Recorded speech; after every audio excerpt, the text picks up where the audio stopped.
Imagine finding out the reality TV universe you have literally been investing your entire soul into for weeks was completely fabricated. Oh, yeah, like fabricated by an iPhone model that did not even exist yet. Literally. Imagine the profound psychological betrayal of realizing the timeline you are watching is just a total bold-faced lie. It is a continuity nightmare. We are breaking down the Boston trip today. And the psychology of manufacturing drama. Not to mention why event planning is actually just a socially acceptable form of psychological warfare. Welcome back, babes. We hope you have an amazing day. And, babes, thank you for being here with us. We are officially refusing to participate in the actual space-time continuum today. We really are. So to facilitate this necessary delusion, the strawberry margaritas are officially on deck. They are on deck, and yes, Snark Squad, we added mango. Because apparently we are tropical girlies now. We are, and I need you to know that I approached mixing these margaritas with the clinical precision of like a Michelin star pastry chef. Oh my gosh, you took it so seriously. I had to. This was not just throwing bottom shelf tequila and ice into a blender. This was a highly artisanal, highly analytical process. It tasted so good, though. Well, yeah, you have to balance the sharp acidity of the fresh lime with the cloying sweetness of the strawberry. Right. And then you introduce the mango to completely elevate the flavor profile. It creates this structural complexity in the glass. I am just so deeply attached to these tropical vibes right now. It is a total vibe. There is just something so healing about romanticizing your cocktails after work. Totally. It is pure summer drink energy in a glass. Mm-hmm. And mango literally improves everything it touches. Fact. It is scientifically proven at this point. It just brings this warmth, this sunshine. Like, I take one sip and suddenly I am not stressing about my inbox. The inbox is dead to us. I am completely transporting myself to an island mentally. I am wearing a matching linen set. The ocean breeze is in my hair. Very specific, but I see the vision. And my only concern is, like, what time the sunset catamaran leaves. Oh, catamaran. We're getting bougie. That is the energy we are channeling for the Snark Squad today. We have to. Because pretending to be on vacation is honestly a full-time job. It is a total psychological reset. You are drinking a delusion, and I am fully supporting it. It really is. But okay, before we get into the absolute chaos of this week's reality TV mentard, we need to discuss July 4th for a minute. Yes, Snark Squad, we know it is weeks away. We are fully aware of the calendar. We know how time works. But babes, event planning is a full-time job. It really is. The logistics alone require a literal war room. And we are currently in the trenches. We are. We officially decided to host a barbecue weekend at a cabin, and I am already spiraling so hard. You have been spiraling since Tuesday. Because I spent 4 hours last night just scrolling and searching for the perfect Airbnb. 4 hours of your one wild and precious life just gone. It has to have the right energy, you know? It needs a cozy, aspirational aesthetic. A large enough kitchen with a farmhouse sink for prepping. Essential. A deck that gets good golden hour light for group photos. Oh, because if it is not on Instagram, it did not happen. Exactly. And enough space so nobody feels energetically crowded.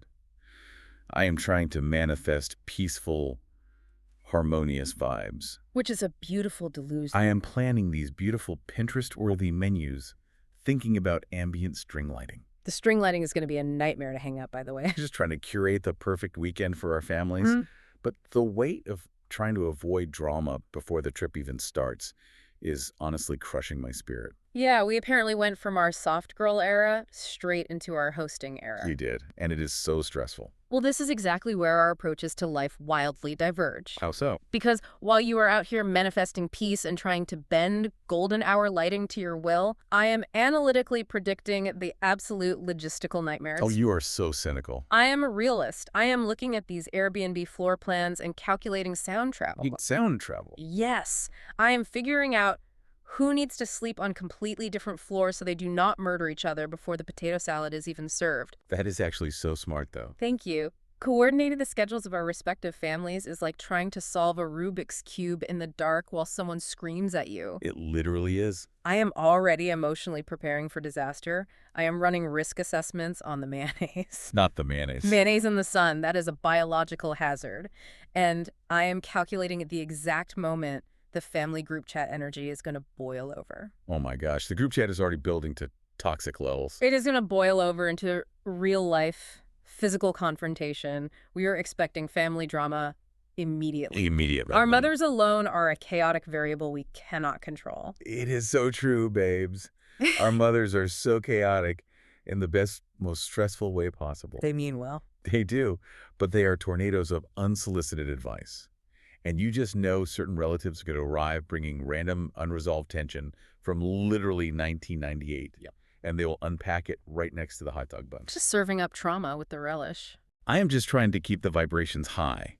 But the group chat is already a minefield of passive-aggressive thumbs-up emojis. The thumbs-up emoji is the most violent thing a mother can send. It really is. And there are already deep misunderstandings about who is responsible for bringing the ice. Why is ice always the catalyst for a family breakdown? Because ice represents responsibility. Oh, wow. And nobody wants to take accountability. It is going to be a fascinating sociological experiment. It really is. I am terrified. Well, that actually brings us to our workday highs and lows because, honestly, our dental clinics have been their own unscripted reality shows this week. Oh my gosh, yes. Yeah. We both had wildly chaotic workdays. And Bates, I need to clarify, this has absolutely nothing to do with the patients. No, the patients are lovely. The patients are angels. It is the internal office politics that are completely unhinged right now. The office drama is so real right now. It is out of control. The break room is basically a Bravo confessional booth. It is. The coworker gossip has reached unprecedented critical levels. Like today, someone was just aggressively oversharing during lunch Oh no, what were they saying? about a Tinder date that went so catastrophically wrong. In the break room. Yes, going into graphic detail about this man's apartment, and I was just sitting there trying to process my chopped salad in peace. You just wanted to eat your lettuce. I did, and the scheduling chaos. Everyone's trying to take their summer Fridays. Of course. And the passive-aggressive emails floating around about shift coverage are giving me literal hives. Oh, I bet. Like, as per my last email regarding PTO coverage, Babes just text me. Exactly. Walk down the hall. Why are we being so formal and shady in Times New Roman? The passive-aggressive email is the ultimate weapon of the dental clinic front desk. It really is. It allows them to maintain a veneer of professionalism while actively declaring war. Completely. But despite the scheduling chaos and the incredibly awkward office moments like walking in on two hygienists having a silent standoff over the thermostat setting, Oh my gosh, the thermostat is a battleground. always. But we do have a major victory to report to the Snark squad. We do. Vegetarian week is still happening. Yes. And honestly, we are weirdly thriving. You really are. I am so proud of this commitment. I feel lighter. I feel glowing. You do look very glowy. Thank you. I feel like I am doing something fundamentally good for the planet and my body. Right, right. I have been romanticizing every single vegetable I roast. It has been such a beautiful journey of discovering new flavor profiles Okay, okay. and really connecting with my food on a deeper, more intentional level. Okay. Yes, the glow is real and the intentions are pure. Thank you. But I need to make a confession right now. Well, what? I have to come clean to you and to the Snark squad. I have to clear my conscience. Oh no, what did you do? Because before recording today, we both grabbed our respective vegetarian dinners, right? Yeah, I had a kale bowl. Right. Well, Loki felt like I cheated. Yeah, but did you break vegetarian week? No. Did you eat meat? Technically, no. Mm-hmm. But psychologically, absolutely. What does that even mean? Because I went to Pinky Cole's Slutty Vegan Oh my God. and I ordered the one-night stand burger. Oh wow. And babes, it was a complete paradigm shift. Was it that good?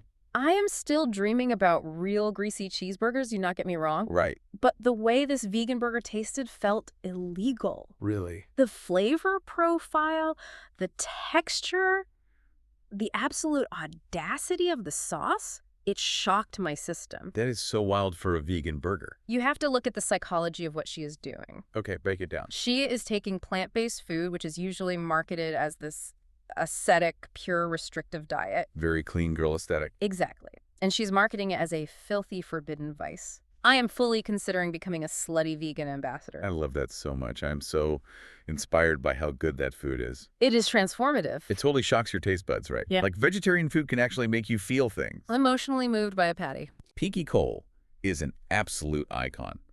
She took something that people usually think of as boring and she made it indulgent and chaotic in the best way. She really did. She completely cracked the code. Cheers to Pinky, because she literally cracked the code to getting rich and making us all crave plant-based burgers like they are a moral failing. Seriously. It is genius marketing and absolute culinary witchcraft.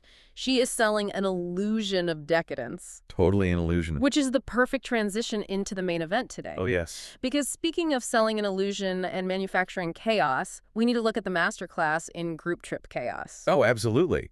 Because while we are over here having anxiety and trying to avoid drama on our little family barbecue weekend, the Jersey Shore cast is actively packing drama into their Louis Vuitton suitcases. And they're bringing it straight to New England. Babes, we're heading to Boston. It is the ultimate juxtaposition. We want peace.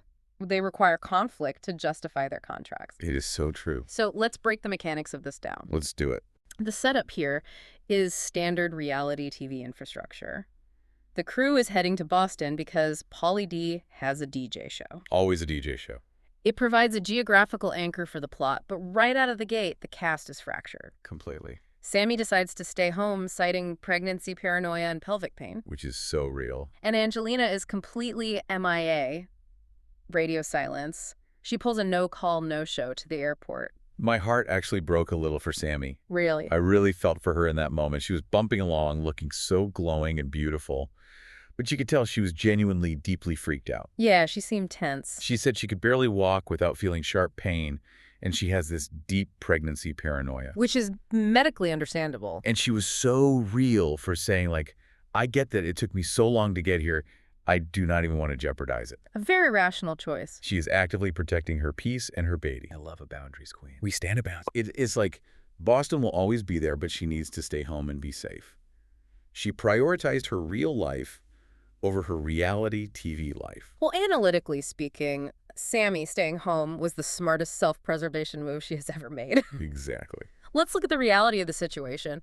Who wants to waddle around a damp sports stadium with a group of screaming adults in their 40s when you are dealing with round ligament pain? Literally no one. The sensory overload alone would be a nightmare. A total nightmare. But of course, the true chaos agents of the group, the meatballs, did not disappoint. We need to talk about the hairbrush flasks. Oh my God, the hairbrush flasks. Insane behavior. I so deeply relate to Snooki and Dina just needing their drinks to survive sightseeing. You relate to that. Yes, sometimes you just need a little fun covert accessory to get through a boring walking tour. It is unhinged. It is giving nostalgic college-era resourcefulness, but elevated for the modern mom. It is just a little prop for a little buzz. Elevated. Babes, I'm going to ruthlessly analyze this for a second because we need to talk about the sociology of what we just witnessed. Okay, tell me. Snooki literally confessed on international television that she uses these hollowed-out fake hairbrush flasks to sneak vodka into her daughter's cheerleading competitions. I know, I was screaming. I had to pause the screen and stare at my wall. Think about the pure, unadulterated chaos of sitting in a humid high school gymnasium surrounded by PTA moms. Oh my gosh. Pretending to vigorously brush your hair just to get a buzz while 7-year-olds do back handsprings to royalty-free pop music. It is so funny, though. It is a level of absurdity that only Nicole Polizzi can achieve. What is the mechanism there? Coping mechanism. It is performative transgression. She is maintaining her messy meatball brand identity even in the most sterile suburban environments. Well, she has a brand to uphold. Plus, the logistical nightmare of cleaning those things out, the sanitary implications of putting a hair-covered plastic nozzle to your mouth. Ew. Okay, when you put it like that. It is a public health crisis. But you have to admit, it is iconic. It is memorable. I will give you that. They are going to a baseball stadium. It is basically just a massive, expensive cheer competition anyway. That is one way to look at it. Speaking of the stadium, the Fenway Park VIP tour. Oh, here we go. Babes, I love this entire sequence so much. Really? I was cringing. No, the pure nostalgia of them all being together in a historic stadium, wearing the matching customized Red Sox gear. It was so cozy and classic. It's very produced. When they went inside the Green Monster and were signing the manual scoreboard, I actually got misty-eyed watching them try to spell Jersey with the heavy metal score plate. I got misty-eyed over that. I did. It was this weirdly pure moment of them cementing their legacy inside an actual piece of American history. Wow. It felt like they realized how far they have come. It was pure unfiltered delusion is what it was. Wow. And the delusion peaked. No, it skyrocketed into the stratosphere when Mike the Situation Sorrentino decided to leave a copy of his autobiography inside the dugout. Oh my gosh, the book. A hardcover book. inside the visiting team's dugout. He is so proud of it, He though. literally looked at the camera and said he was giving professional athletes, people like Aaron Judge, the gift of the comeback. He called them little Easter eggs. Babes, I was cringing so hard my soul left my physical body. Let's examine the hubris here. It is a lot of hubris. These are professional, multi-million-dollar athletes hyper-focused on a pennant race. True. They are going to see a random reality star's paperback on their bench, assume someone left trash behind, and immediately throw it in the nearest receptacle. No, they wouldn't. The janitor at Fenway Park is currently using Mike's book to prop open a door in the maintenance closet. Wait, stop. You are being entirely too cynical. I am being realistic. It is the thought that counts. He truly, genuinely believes he is inspiring the masses. Does he, though? Yes. He hit rock bottom, he went to prison, and he rebuilt his life. He just wants to share that positivity. By littering in a historic stadium. But, okay, I do have to ask you, why do the meatballs always have to escalate everything to a literal level 10? Because it is their job. Like, they could not just eat a normal hot dog at Fenway Park and enjoy the view. They had to do the TikTok hot dog challenge, Of course they did. where Vinny's literally hurling Fenway Franks at Mike's face in slow motion. It was disgusting. I was laughing so hard at the pure, messy visual of a bunch of wieners flying at his face. But also, why is this their baseline behavior? I will answer that with pure industry logistics and behavioral psychology. Okay, Professor. What you are witnessing is the pressure of the reality TV economy. Makes sense. You have an ensemble cast of veterans who have been doing this for a decade and a half. They know the currency of the realm is viral moments. Right. If you were just standing around politely eating a hot dog while appreciating the architecture of Fenway Park, you are boring. You will be edited out. You have to earn your screen time. Exactly. If you do not bring a hairbrush flask, or if you do not take a floor hot dog to the face in slow motion, you lose your screen time to someone who will. That is actually so true. It is the Hawthorne effect on steroids. Their behavior fundamentally mutates because they know they are being observed by cameras that require chaos. Wow, that is deep. And speaking of floor hot dogs, the sanitary reality of taking a processed meat tube that has undoubtedly brushed against the turf of a historic stadium, Do not remind me. a stadium that has absorbed a century of spit, sweat, and spilled beer, and trying to catch it in your mouth, it is a biological hazard. It was so gross. My dental clinic brain was screaming, think of the pathogens. It was so deeply unsanitary, but it was also peak content. Unfortunately. Now, can we please pivot and talk about the tour guide Xavier? Oh, poor Xavier. Because the secondhand embarrassment I felt for him was physically debilitating. Oh, welcome to my analytical corner Snark squad, because Mike's 315 club obsession needs to be studied in a university setting. It really does. We have this poor, captive Fenway Park tour guide, Xavier.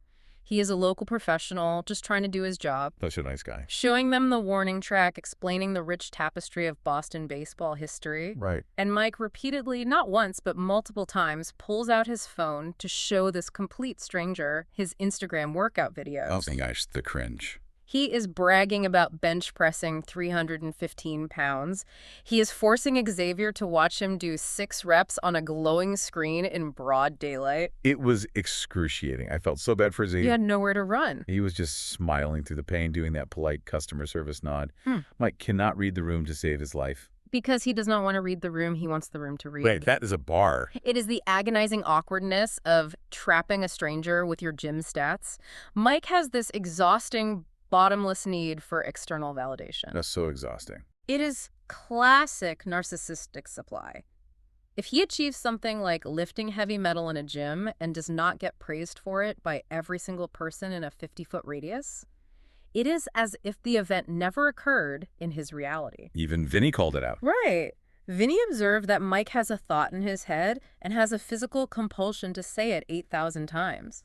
It is reality TV gold because it is so absurd, but it is real-world nightmare behavior. Imagine being stuck in an elevator with him. I would simply pass out. I would start pressing all the buttons to escape. But then right after the workout video hostage situation, Mike pivots and brings out the Situation Farms egg game. And I have to admit, I kind of loved it. Of course you did. He brings these farm-fresh eggs for a $500 game where the roommates have to keep an egg unbroken for the entirety of the Boston trip. Such a contrived game. Snark Squad, I immediately formed a deep emotional attachment to these eggs. You would? The way they all started naming them and giving them intricate backstories, it was so pure. It was ridiculous. Vinny had a cockeyed egg named Esteban who committed financial crimes and loves Spanish rice. Highly specific. Snooki had Frankie, who does not like rude people. Paulie had Sev, who is into high-end fashion and sneakers. Dina named hers Ashley.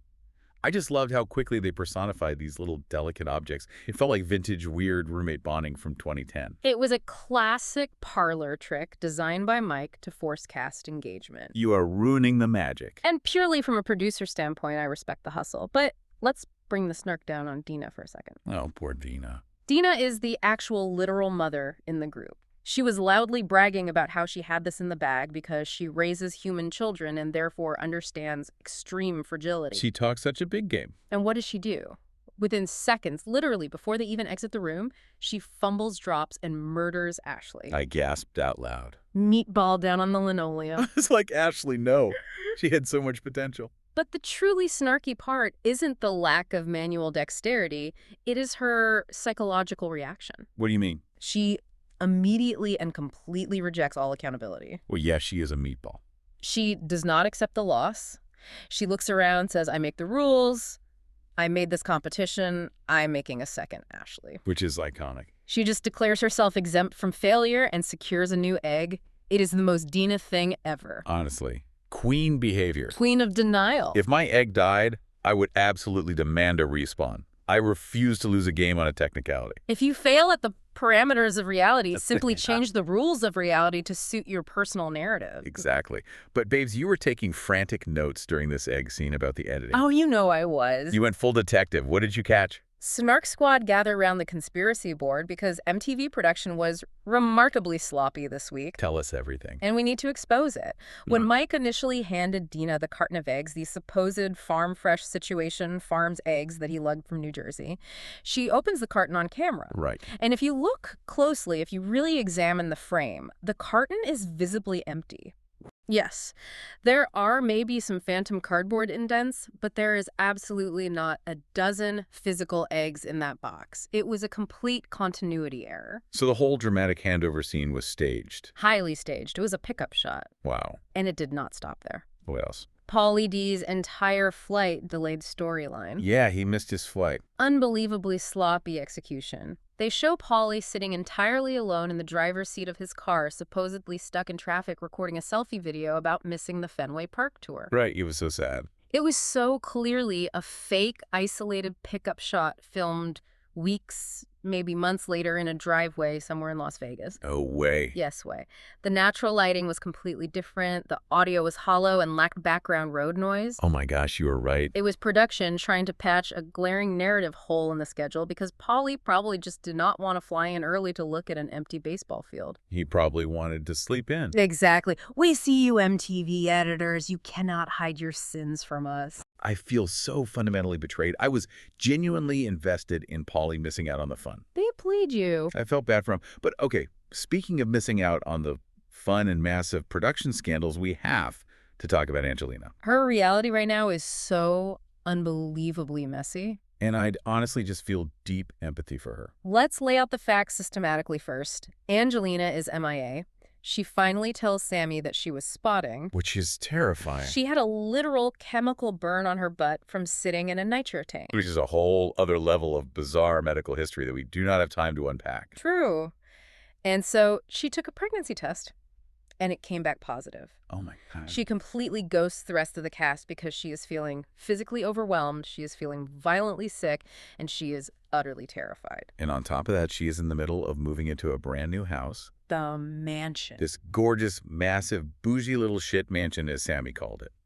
Put yourself in Angelina's shoes for a second. You are dealing with the intense physical symptoms of early pregnancy, the crushing emotional weight of moving the fear of the unknown.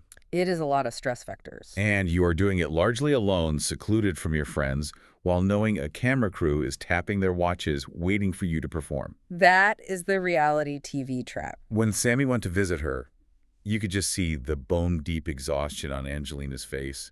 I just wanted to jump through the screen and give her a hug. It did look exhausting. Early pregnancy is so incredibly scary, especially when you were not expecting it and your entire life is under a microscope.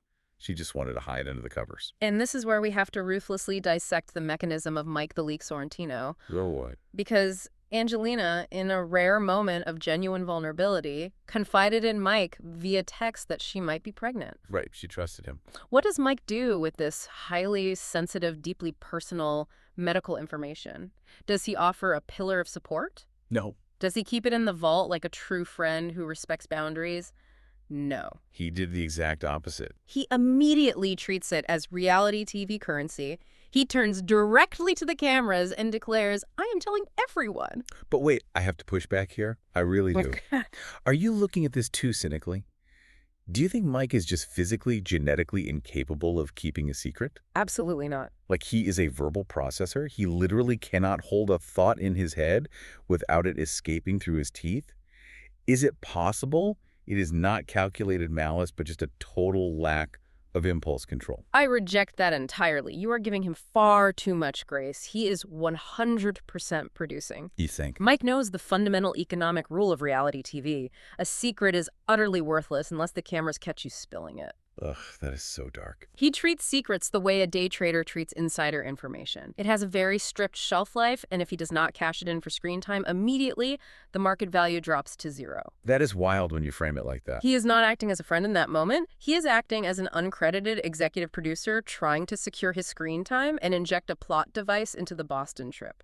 He definitely injected a plot device. He knows that bringing a secret of that magnitude to a group dinner guarantees him the center square of the resulting drama. It is calculated, it is clinical, and frankly, it is brilliant television. It is so toxic. But effective. But you are right. It totally worked because they are sitting there in Boston at a nice dinner, and Mike just casually lobs the grenade that Angelina is pregnant. And the whole cast starts spiraling. But Babes, the Snark Squad needs to know the dark truth about this pregnancy storyline. Oh, yes, they do. Because you went down a Reddit rabbit hole that completely broke my brain and made me question everything I know. It is time for the truth.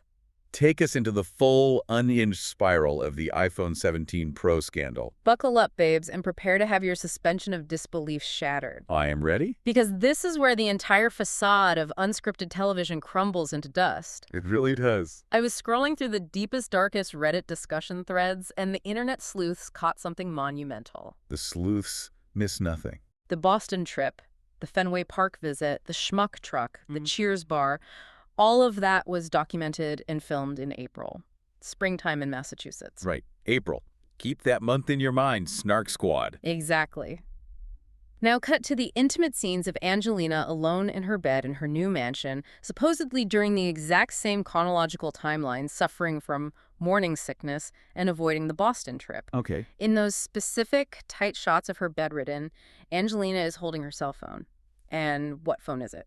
Tell them. If you zoom in on the camera cluster on the back, it is clearly, undeniably, an iPhone 17 Pro. Which did not exist on planet Earth in April. The iPhone 17 Pro was not even announced, let alone available on the consumer market until September. I am absolutely losing my mind over this. The math is mathing. This means that months, literal seasons after the Boston trip actually happened, MTV production called Angelina in the Fall had her put on her pajamas, get under the covers of her bed, and pretend to be sick with morning sickness just to manufacture a retroactive timeline for this episode. It is the sloppiest, most insulting editing fail I have ever witnessed. It is so crazy. They tried to trick the audience with fake timeline reshoots to manufacture a cohesive narrative. They clearly did not have enough B-roll footage of Angelina actually being sick in April. Or, and here's the darker theory, maybe the pregnancy scare did not even happen in April at all. Oh my goodness. Maybe the entire scare happened in September and they retroactively spliced it into the Boston trip to explain why she missed the flight. That makes so much sense. It completely destroys the invisible pact between the show and the viewer. It really does. When you see her clutching a piece of technology from the future, you realize you are not watching a documentary of an eccentric friend group. You are watching a heavily scripted soap opera masquerading as reality. It makes me so viscerally mad. I knew it would. It is insulting to our intelligence as professional reality TV watchers. We notice the details. Yeah. We are the Snark Squad. Nothing gets past us. We check the timestamps. It makes me question the entire emotional reality of that beautiful, raw scene with Sammi, too. Like, was that also filmed months later? Probably. Were they just acting out a script? The betrayal, I feel, is profound. I feel like my trust has been violated. And it's all smoke and mirrors, babes. Corporate theater. I hate it here. But let's shift our focus from the fake manufactured drama to the vintage authentic nostalgia, because the crew finally leaves Fenway and heads to the Cheers bar. Yes, the schmuck truck. A very fitting name. Boston Jen picks them up in this adorable little open-air trolley they dub the schmuck truck, which is so incredibly fitting for this group. It is accurate. I am obsessed with the cozy 90s nostalgia of this entire segment. They walk down the stairs into the iconic Cheers bar, and it literally looks exactly like the sitcom set. It was very cute. And they plan this whole coordinated bit where Pauly D walks in last, and they all yell Pauly D, exactly like how the bar patrons would yell Norm on the show. A solid reference. It was such a warm, feel-good moment. I love when they drop the posturing lean into being cheesy tourists and just genuinely enjoy the vibe of a new city. It was cute, I will admit. A rare moment of levity. Right. But of course, because of the reality TV economy we just discussed, they cannot just have a peaceful beer and reminisce. No, they cannot. The secrets must be spilled to appeased producers. While Angelina's pregnancy is the main course of gossip, Ronnie decides to serve up an appetizer of his own drama. Oh, Ronnie. Ronnie reveals to the table that he has a secret German girlfriend. I was so incredibly hopeful for him when he said this. Oh, you sweet summer child. He tells the guys that he has been dating this girl named Kirsten for over a year and a half.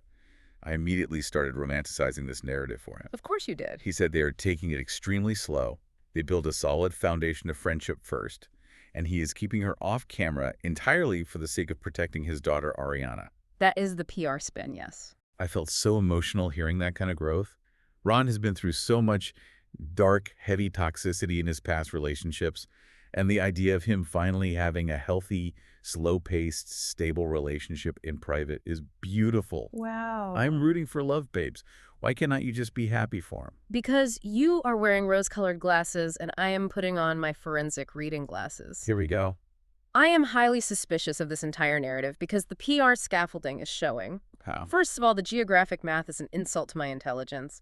He hypes her up as his German girlfriend. Yeah, she is from Germany. Mike immediately starts picturing an Instagram model with a heavy European accent.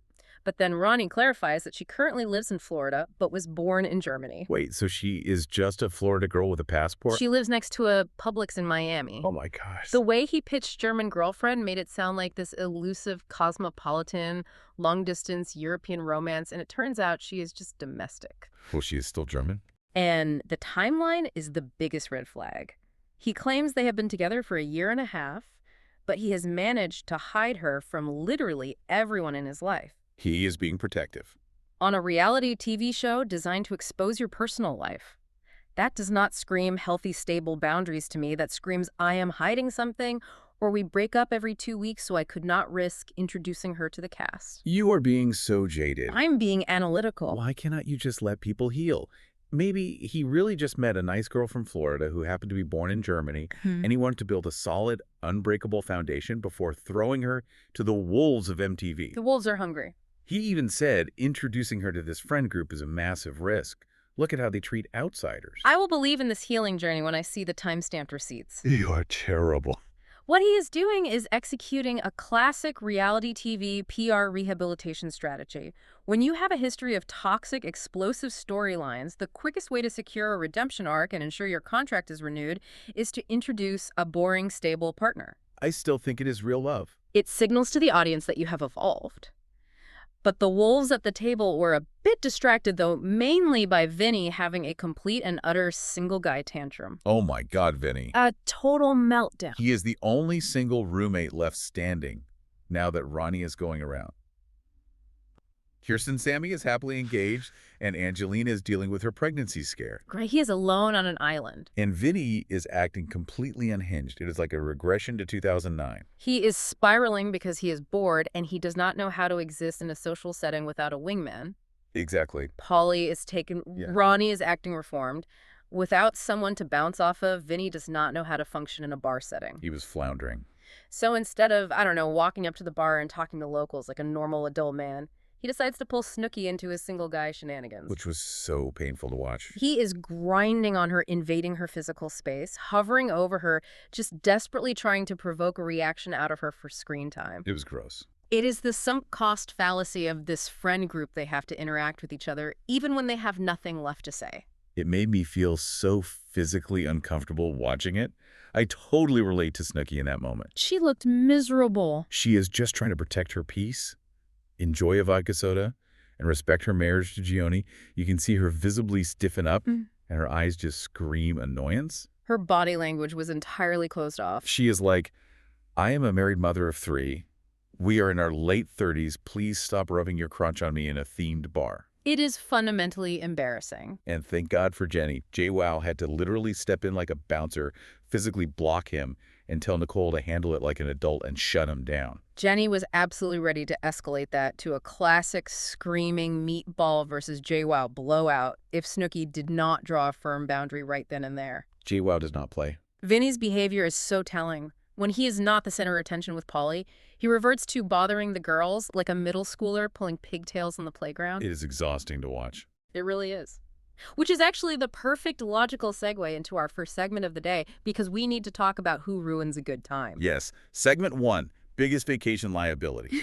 Babes, we need to debate who would ruin a group trip first. Let's hear it. If we had to take this cast to our cabin weekend, who is destroying the peace? And I am coming in hot. I argue it is Dina. Tina.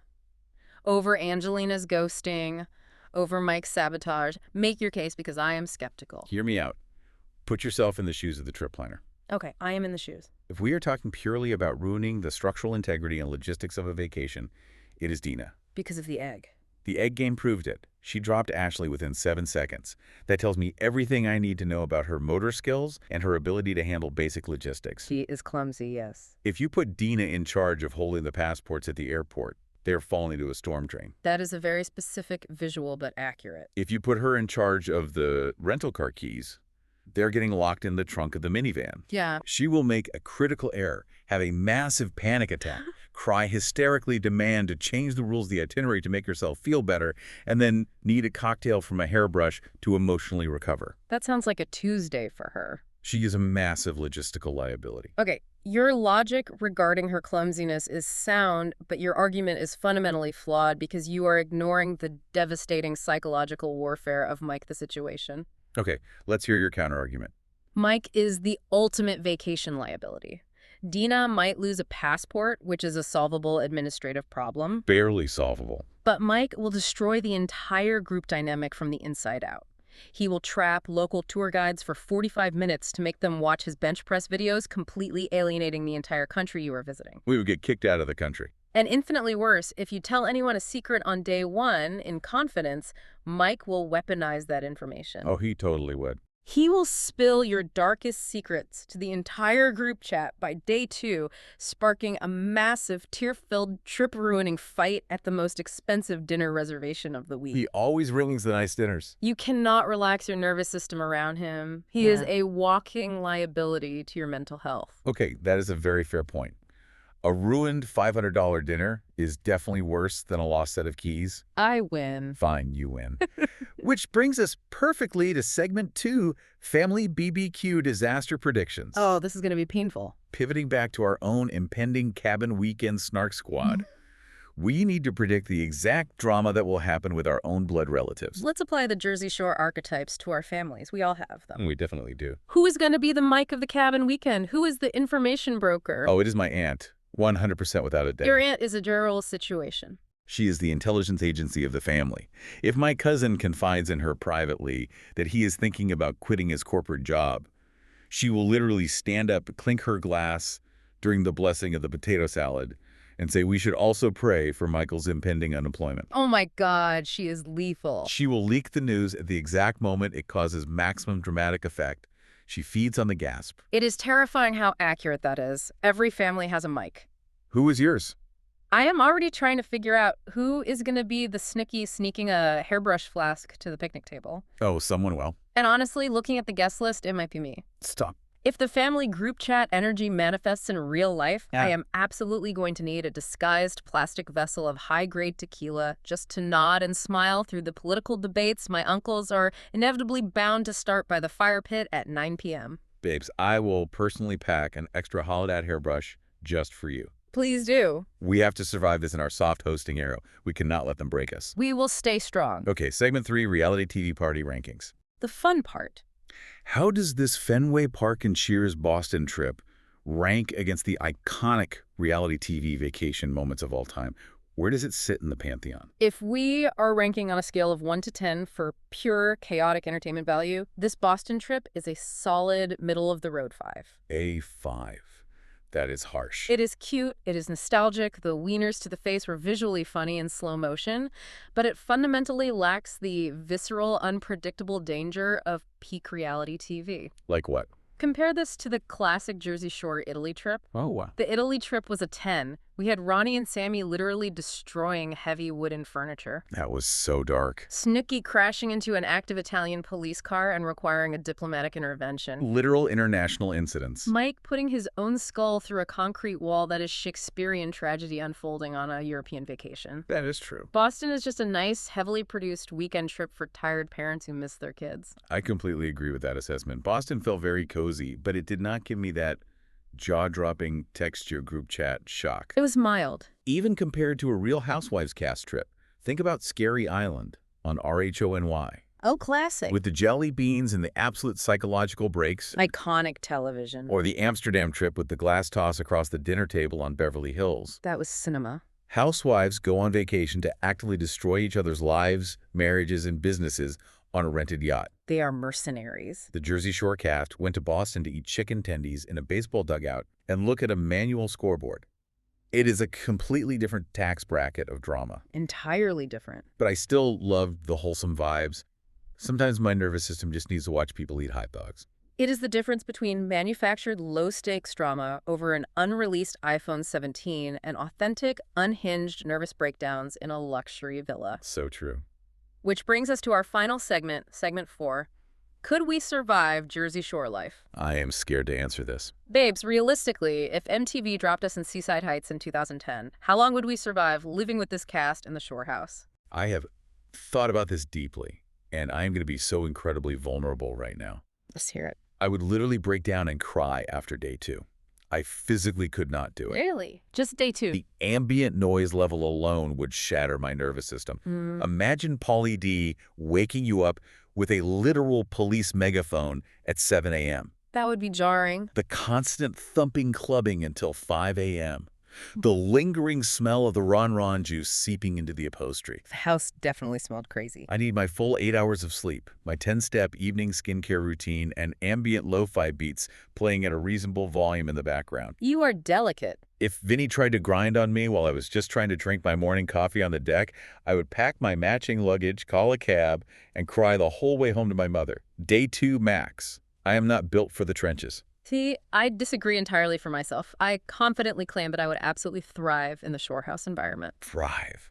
How on earth would you thrive in that biohazard? By becoming the invisible producer. What does that mean? You see, I would not engage in the screaming matches. I would not throw punches. Okay. I would just sit quietly in the corner of the kitchen, sipping a crisp vodka soda, taking meticulous mental notes, and stirring the pot with surgical precision. You are so evil. I would casually drop a devastating piece of gossip to Mike by the duck phone, physically walk away, and just watch the house burn down from the safety of the upstairs balcony. You would literally start World War III. I would treat them like a fascinating sociological study in a terrarium.